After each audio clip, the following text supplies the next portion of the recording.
Good morning. ఎలా ఉన్నారు? మీరు బాగున్నారు నాకు తెలుసు. మనము మన ఒక రియల్ ఎస్టేట్ దాని గురించి మాట్లాడాను, గుర్తుందా? నేను ఒక పెద్ద బిల్డర్ దగ్గరికి వెళ్ళాను. ఆ బిల్డర్ వచ్చేసి అడ్వాన్స్ తీసుకొని సతాయిస్తున్నాడు అని చెప్పారు. Finally with lot of follow ups నాకు మనీ వచ్చింది. అఫ్ కోర్స్ వదలమనుకోండి, but I'm giving you some heads up. చాలామంది ఏమనుకుంటారంటే మనము investment, especially real estate investment చేయడం కరెక్టా రాంగా అని. ఇది చాలా ఇంపార్టెంట్ పాయింట్. అది 2008-9 అనుకుంటాను. నేను డిసైడ్ అయిపోయాను నేను అప్పుడే. మా అబ్బాయి డాక్టర్ చదువుతాడేమోనని, టచ్వుడ్, బట్ డాక్టర్ చదువుతున్నాడు ఇప్పుడు. So coming back to the point, ఆ రోజు నేను ఒక చిన్న ఎక్సెల్ తయారు చేశాను. ఆ ఎక్సెల్లో ఓకే, నాకు పలాని డేట్ నుంచి పలాని డేట్ వరకు వీడు ట్యాక్స్లెస్ చేస్తాడు. సో ఈ రోజున్న ఖర్చు ప్రకారం ఇంత. సో వాడు ఎంబీబీఎస్ స్టేజ్కి రావాలి అంటే సో అమౌంట్ అవుతుంది అని ఎక్సెల్లో పెట్టాను. ఎక్సెల్లో పెట్టి నీట్గా రాసుకొని ప్లానింగ్ చెప్తున్నా, ఫైనాన్షియల్ ప్లానింగ్. అమౌంట్ని ఆ రోజుకంతా ఎలా రెడీ చేయాలి అని ఆలోచించాను. సరే, 2 ఆప్షన్లు కనపడ్డాయి. మీకు గుర్తుంటుంది, ఎగాన్ రిలిగేర్ అని ఒక కంపెనీ ఉండేది, ఇప్పుడు అది పక్కన వాళ్ళు తీసేసుకున్నారు. దాంట్లో mutual funds or ULIPs, it's more of mutual funds వెళ్ళండి, యూలిప్స్ వెళ్ళండి, మ్యూచువల్ ఫండ్ కాదు. వాళ్ళు భలే ప్రోడక్ట్ తీసుకొచ్చారు అప్పుడు. ఆ ప్రోడక్ట్ ఏంటంటే, యూజువల్గా యూలిప్స్ అంటే నాకు చాలా బ్యాడ్ ఒపీనియన్. మీరు 100 రూపాయలు కట్టారనుకోండి, దాంట్లో చాలా వరకు అమౌంట్ వేరియస్ ఛార్జెస్ అని చెప్పేసి తీసేసుకుంటారు. వాళ్ళు ఇన్వెస్ట్ చేసే అమౌంట్ చాలా తక్కువగా ఉంటుంది. అంటే మీరు 1,00,000 రూపాయలు ఇన్వెస్ట్ చేశారనుకోండి, అప్పుడైతే మరీ దుర్మార్గం. ఒక 25,000, 30,000 మాత్రమే ఇన్వెస్ట్ చేస్తారు. మిగతా 70,000 ఆర్ 65,000 ఆ ఛార్జెస్, ఈ ఛార్జెస్, ఫండ్ మేనేజర్ ఛార్జెస్ అని, మొటాలిటీ ఛార్జెస్ అని, ఏజెంట్ ఛార్జెస్ అని, చాలా ఉంటాయి. ఏజెంట్ అని డైరెక్ట్గా చెప్పరు, అది ఇండైరెక్ట్గా చెప్పి అమౌంట్ తీసేసుకుంటారు. బట్ వాటిల్లో అకౌంట్ రిలీగర్ 100% ఇన్వెస్ట్మెంట్ ప్రామిస్ చేశాడు. అంటే నువ్వు 1,00,000 రూపాయలు పెడితే 1,00,000 రూపాయలు వాడు ఇన్వెస్ట్ చేస్తాడు, క్లియర్గా కనపడుతుంది. సరే, బాబుది బాగుంటుంది అని చెప్పేసి నేను అప్పుడున్న పరిస్థితుల్లో నేను అకౌంట్ రిలీగర్లో తీసుకొని మొదలుపెట్టాను. ఆ ఇయర్ నుంచి స్టార్ట్ చేయడం. 1 ఇయర్ చేశాక నాకేమనిపించిందంటే, మార్కెట్ అప్పుడు సడన్గా, మీకు గుర్తుందో లేదో, బాగా డౌన్ అయింది. రైట్ పీరియడ్ కాదు ఇవన్నీ అనిపించి, అరే నాకు టైం ఉంది కదా, I have almost like more than 15 years time ఉంది. మనం వై నాట్ థింక్ ఆల్టర్నేటివ్ అని ఆలోచించి అప్పుడు ఏం చేశానంటే, I went ahead and what a plot. ఆ ప్లాట్ వాల్యూ ఎలా చేశాను, ఐ టుక్ అప్పట్లో సమ్ అప్రూవల్స్ బేస్డ్ తీసుకున్నాను. అప్రూవల్ చూసుకొని తీసుకున్నాను. దెన్ మా బాబు 15 years అయింది. సో మా బాబు ఎంబీబీఎస్ చేయాల్సిన పరిస్థితి వచ్చింది, ఫీజు కట్టాల్సిన పరిస్థితి వచ్చింది.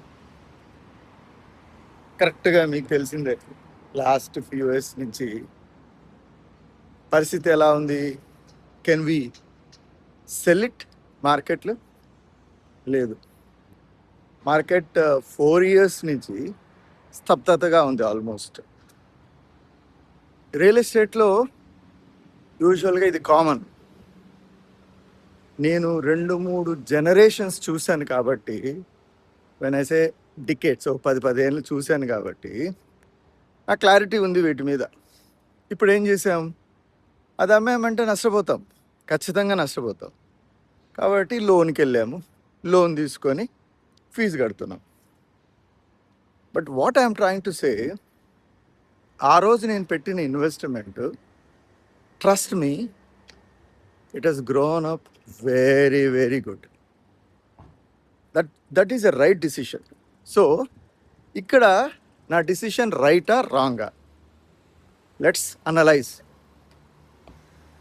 In one way, investment point of వ్యూలో, because it's a long term period, more than 10 years కాబట్టి రియల్ ఎస్టేట్, యూజువల్గా రియల్ ఎస్టేట్లో 10 and above years ఉంటే, ఎక్స్పెషలీ ల్యాండ్ మీద ఉంటే, యుల్ గెట్ హ్యూజ్ రిటర్న్స్.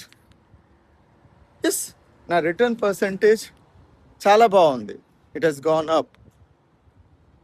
ఖచ్చితంగా నేను ఒకవేళ మ్యూచువల్ ఫండ్స్ ఆర్ యూలిప్స్లో పెట్టింటే నా రేట్ ఆఫ్ రిటర్న్ ఖచ్చితంగా ఇయర్లీ 1 రూపీ ఇంట్రెస్ట్ అయితే ఖచ్చితంగా వచ్చేది, క్యూములేటివ్ 1 రూపీ ఇంట్రెస్ట్. అంటే every year 1 rupee interest, 12% per annum minimum అయితే వచ్చేది. బికాజ్ షేర్ మార్కెట్ బాగా పెరిగింది మధ్యలో కదా, యూనిట్ లింక్డే చేసిండేవాడు. కానీ దానికన్నా ఇంకా ఎక్కువ పర్సంటేజ్లోనే నాకు ఇన్కమ్ వచ్చింది.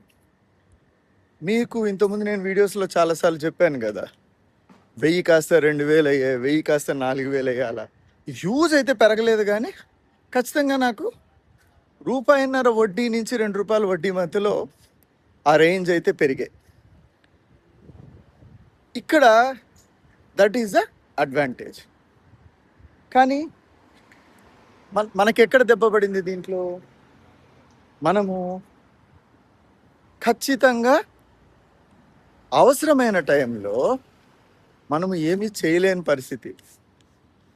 అంటే ఆ అమౌంట్ను నేను ఇన్వెస్ట్ చేయలేని పరిస్థితి అయిపోయింది, లోన్కి వెళ్ళాల్సి వచ్చింది, సపరేట్ లోన్. బికాస్ గత 4 సంవత్సరాల నుంచి మార్కెట్ స్తబ్దతగా ఉంది కాబట్టి, 4 ఏళ్ల కిందట ఏ ప్రైస్ ఉందో ఇప్పుడు కూడా అదే ప్రైస్ ఉంది. అది it will stay for another, at least if I'm not wrong, the way Hyderabad is growing, the way construction is happening, ఇంకా కొన్నాళ్ళు ఉంటుంది, టైం పడుతుంది ఖచ్చితంగా. It's a wrong decision. So ఇక్కడ ఆబ్వియస్గా లోన్కి వెళ్ళాను. ఇప్పుడు మీరు చెప్పండి, రియల్ ఎస్టేట్లో ఇన్వెస్ట్ చేయడం రైటా రాంగా? ఖచ్చితంగా రాంగ్ అయితే కాదు, ఖచ్చితంగా ఇన్వెస్ట్మెంట్ చేయొచ్చు. ఎలా చేయాలి అనేది ఫ్యాక్టర్, ఏ దాని మీద డిపెండ్ అయి చేస్తున్నాం అనేది ఫ్యాక్టర్, ఏ ఏజ్లో చేస్తున్నాం అనేది ఫ్యాక్టర్. ఇవన్నీ మనం మైండ్లో పెట్టుకోవాలి. ప్రతి దానికి ప్లాన్ బి ఉండాలి. ప్లాన్ బి అనేది లేకపోతే రియల్ ఎస్టేట్ మనల్ని అప్పుల పాలు చేస్తుంది. మీకు ఒక ఎగ్జాంపుల్ చెప్తాను. We came from a district head quarter. When I was a child, ఆ టైంలో ఈ బ్యాంకింగ్ వ్యవస్థలు కరెక్ట్గా ఉండేవి కాదు. మీనింగ్ అంత ఈజీగా లోన్లు అవన్నీ ఇచ్చేవాళ్ళు కాదు, చాలా కష్టం లోన్లు ఇవ్వాలి అంటే. మా ఫాదరు జమానాలోనే ఈ బాట్ అ హౌస్ అండ్ ఈ కన్స్ట్రక్టెడ్ హౌస్. ఆ హౌస్ కన్స్ట్రక్షన్కి జమానాలోనే దాదాపు 10-11 లక్షలు అయింది. దాంట్లో 2-2.5 లక్ష అప్పుడున్నటువంటి బిజినెస్ పీపుల్ అంతా ఎలా ఉండేవాళ్ళు, బయట లోకల్గా ఎక్కడైనా వడ్డీకి తెచ్చుకొని చేసేవాళ్ళు. You don't believe, though the value of that property is 11 lakhs, 2 lakhs కూడా హౌస్ లోన్ ఇవ్వలేదు అప్పుడు, though he was making money because he's a business man.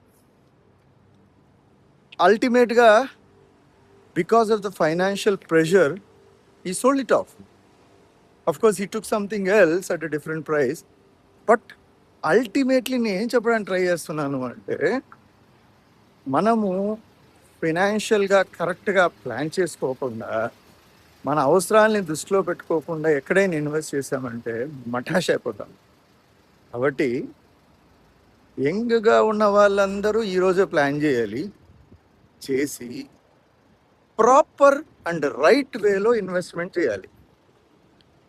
నేనైతే I never said that we should not by, but I always say that by at appropriate time. Appropriate టైంలో మనం by చేయకపోతే will have huge issues. ఇప్పుడు హైదరాబాద్లో ఉన్న పరిస్థితుల ప్రకారం మనం కొనచ్చా? మీ ఒపీనియన్స్ కామెంట్ రూపంలో చెప్పండి. అండ్ లెర్నింగ్స్ ఏమైనా ఉన్నాయా, మనం ఏమైనా నేర్చుకోవచ్చా, మీ అనుభవాలు కూడా నాతో పంచుకోండి. Let us talk, let us help the society. Bye అండి.